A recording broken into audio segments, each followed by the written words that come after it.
Hi, you guys. It's Yaz, and today I'm going to talk about when you stop fighting with the narcissist, what will the narcissist do?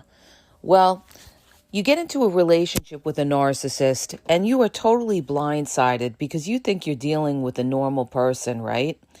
So, in normal relationships, people are always told, well, you have to communicate, you always have to communicate with your partner. You always have to try to, work it out because if you don't communicate, you can never work it out. Well, that's all fine when you're dealing with a regular person. But when you're dealing with a narcissist, when you fight with a narcissist, a lot of times it never ever will go in your favor. Because the narcissist only wants to see what the narcissist wants to see, okay? They will completely deny your truth or the truth, especially if it makes them have to take accountability and face shame.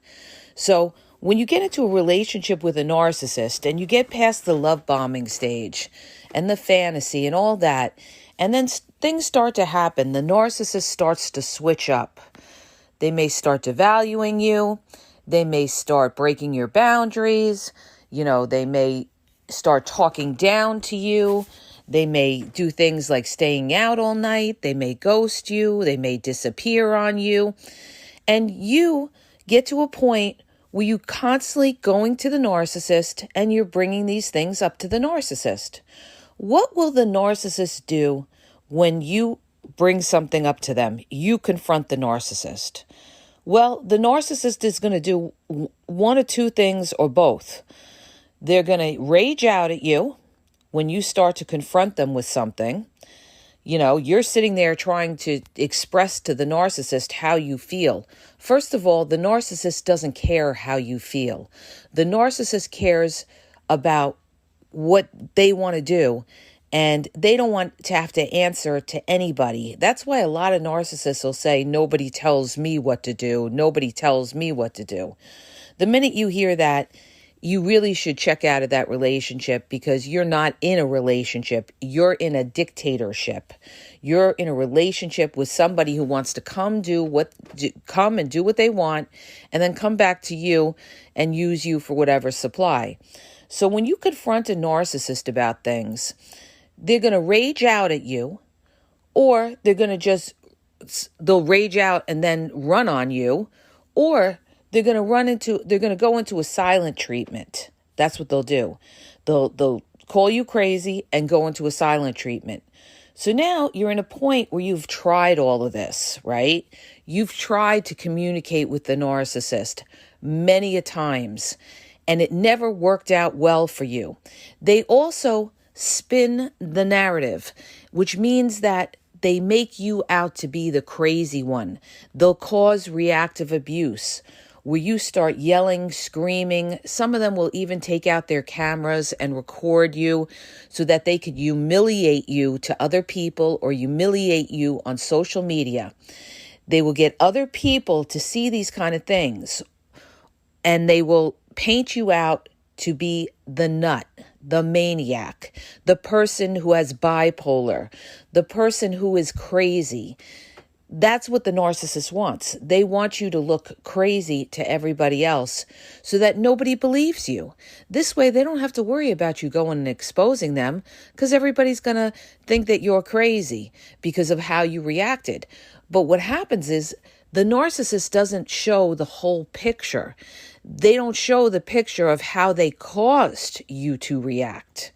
So anytime that you react to the narcissist, you'll be labeled things like, oh, you're an angry person, or, oh, why do you take everything to heart? Oh, you're so sensitive. Oh, this, oh, that. So you get to a point, you guys, where you're like, you know what? It doesn't even pay to go to this person to try to explain myself because number one, they're not listening. Number two, they're going to start to call me an angry person, a crazy person. So people get to a point after struggling, let's say for so many years with the narcissist, they get to a point where they're like, you know what? I can't do this anymore. And you stop fighting. This is what happens. It's kind of like you're painting the flag. You're flying the flag, right? And you're saying, this hasn't gotten me anywhere. So that's why a lot of victims of narcissistic abuse become silent victims. What does that mean exactly? That means that you pretty much have been trained now to shut your mouth, be in this relationship. You're afraid to say anything because of how the narcissist will react. You have to compromise your feelings, your thoughts, and you can't be yourself. You just can't be yourself with this person because they will shame you for expressing your feelings. All right. How do I know this? I was dealing with a narcissist that for many years, you guys, many years, I used to talk myself blue in the face. Okay. I'm a very straightforward and direct type of person. I'm a truth teller. All right. I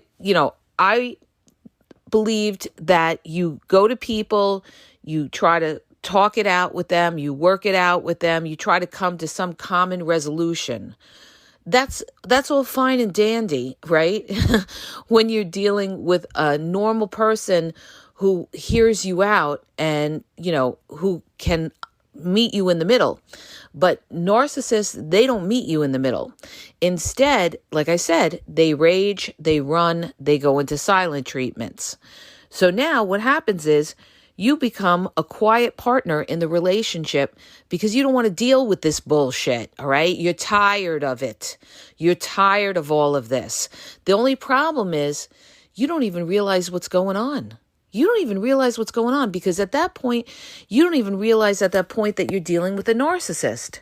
But then you start to educate yourself on narcissism and you start to realize, hey, I'm not dealing with a regular person here, okay? Sometimes you recognize it while you're in the relationship because you may go and research it on the internet.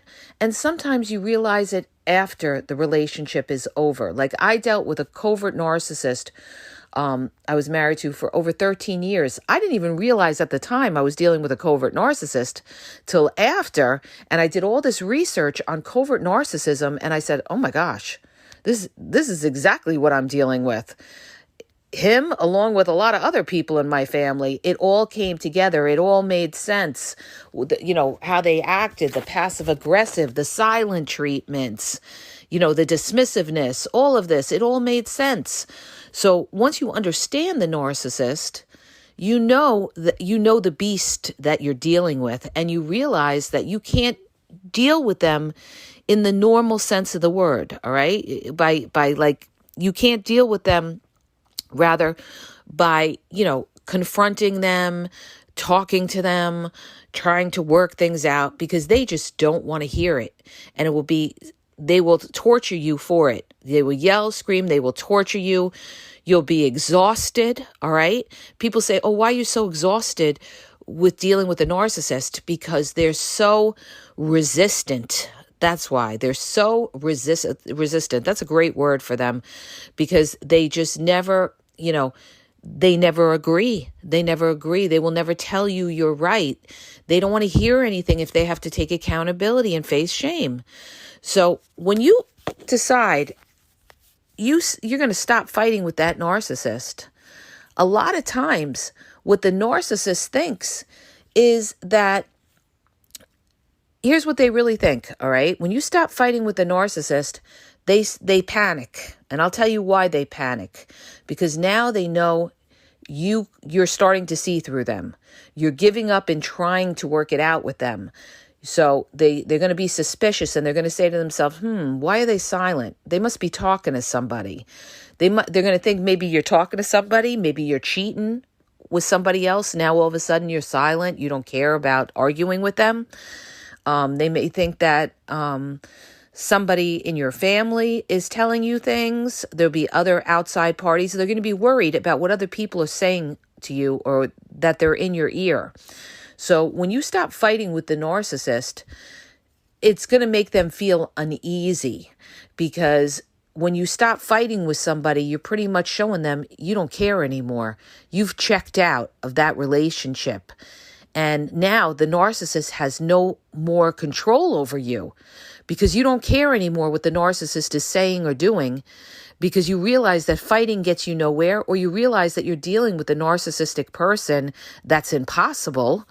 So you stop fighting with them. So the narcissist is going to panic. And what they'll do is they'll do one of two things. They'll either re-love bomb you to try to get you sweating them again. They want to get you all because they feel like maybe you're pulling away. You're no longer fighting with them. You're walking away. You're checking out. So they may try to re-love bomb you to try to suck you back in, where you're sweating them and you care and you're going to argue with them. See, narcissists like when you fight with them. They really do. A lot of times they like when you fight with them because it makes them feel important. You care what they're doing. Nothing bothers a narcissist more than when you don't really care about them. You don't care what they're doing, what they're saying, or anything about them. Even fighting is showing the narcissist that you care. But when you just kick back and say, not today, Satan, I'm not doing this, the narcissist will panic because then they feel like you have one foot out the door.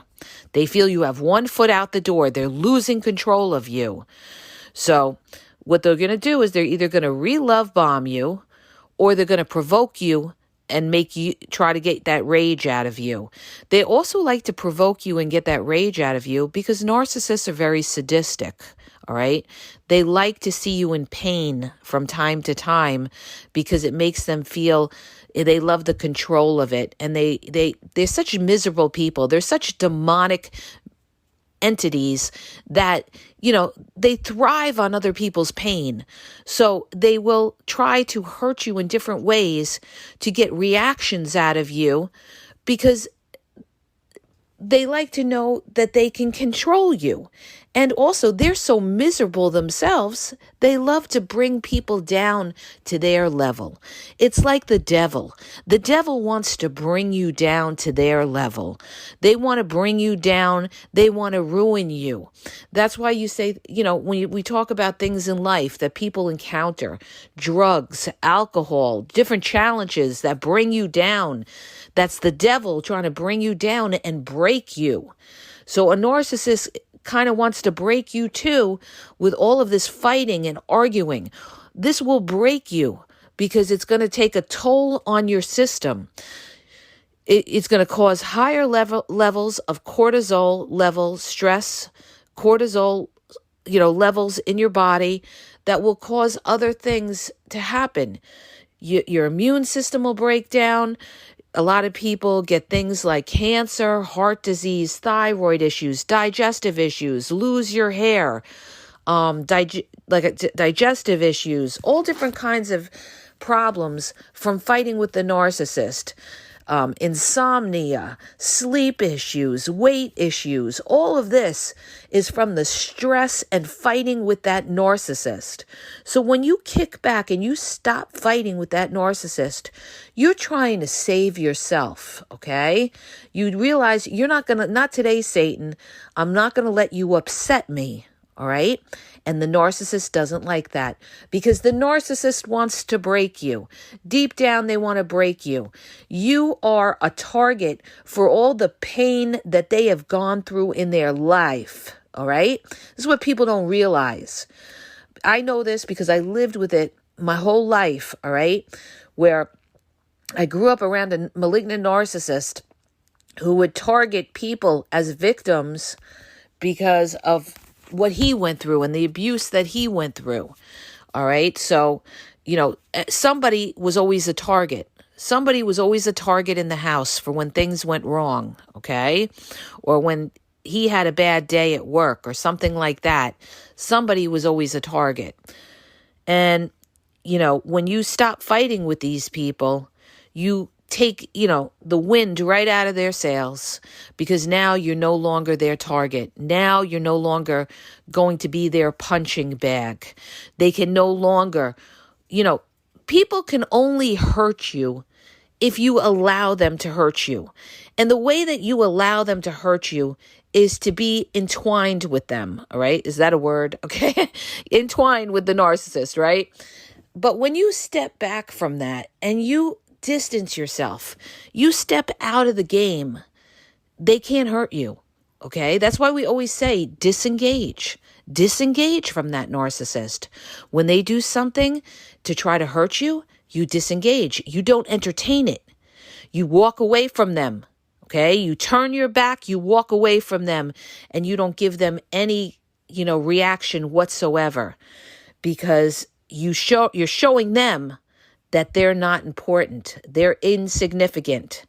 That you're going to go about your life, you're going to live your life, and you're not going to be held or bound by this narcissist with this fighting or this giving them reactions anymore. So the narcissist knows this. They panic, and a lot of times they will feel that somebody is making you strong, and they're going to try to look into that.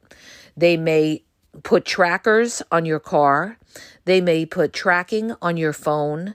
They may go and look at your browser history on your computer because they want to see who you're talking to.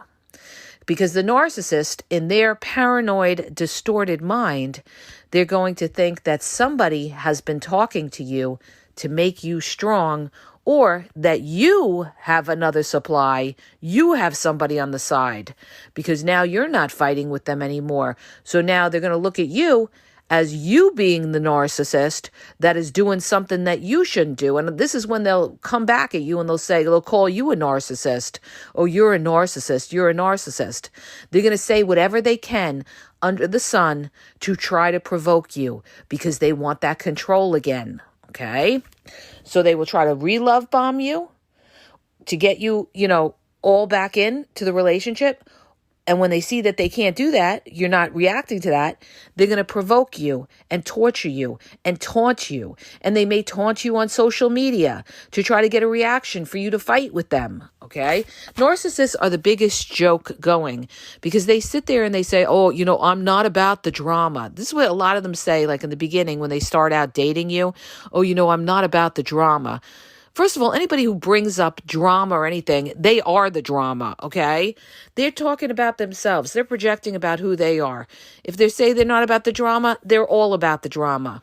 See, narcissists are constantly projecting. They're all about projection. I had said this years ago in my reels. I said a narcissist, will always project who they are. If they call you a liar, they're the liar.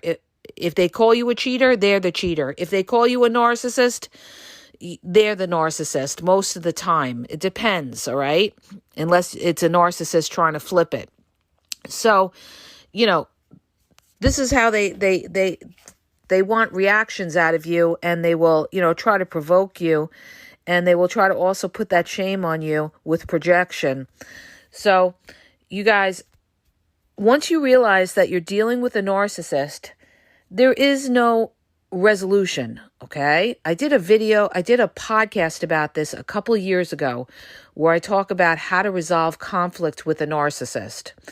And I went into all of that, and go back on my YouTube videos or my podcasts, and you'll see how to resolve conflict with the narcissist. But basically, the crust of all that is, you can't resolve conflict with a narcissist because they only see what they want to see. They have black and white thinking, all right? You're either all good or you're all bad, all right? And if you confront them with anything, you're going to be bad. You're automatically all bad. So when they see that you're pulling away, you're not fighting anymore, they're going to lose control. They're going to lose control. They're going to panic. They're going to try to reel you back into their web by re-love bombing. When that doesn't work, they're going to provoke the shit out of you. When that doesn't work and you're holding fast by not, when you're not fighting with them, they may move on to another supply that they can control. All right? So that's how it goes. I hope that helps you. I'm losing my voice, you guys. Okay. So I'm struggling to get through this podcast. I hope this helps you. If it does, hit the subscribe button, share the podcast.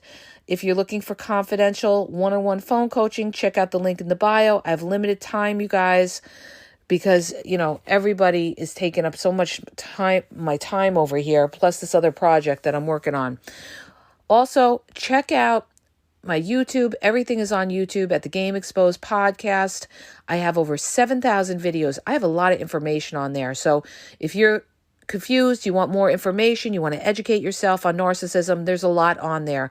A lot on covert narcissists, discard, triangulation, passive-aggressive behaviors of the covert narcissist, malignant narcissists, how malignant narcissists could be dangerous, narcissistic families, narcissistic mother, narcissistic sibling. It's all on there, okay? So check it out. Also, for more, Facebook, Instagram is The Game EXP123, and TikTok is The Game Exposed. And have a great day, you guys.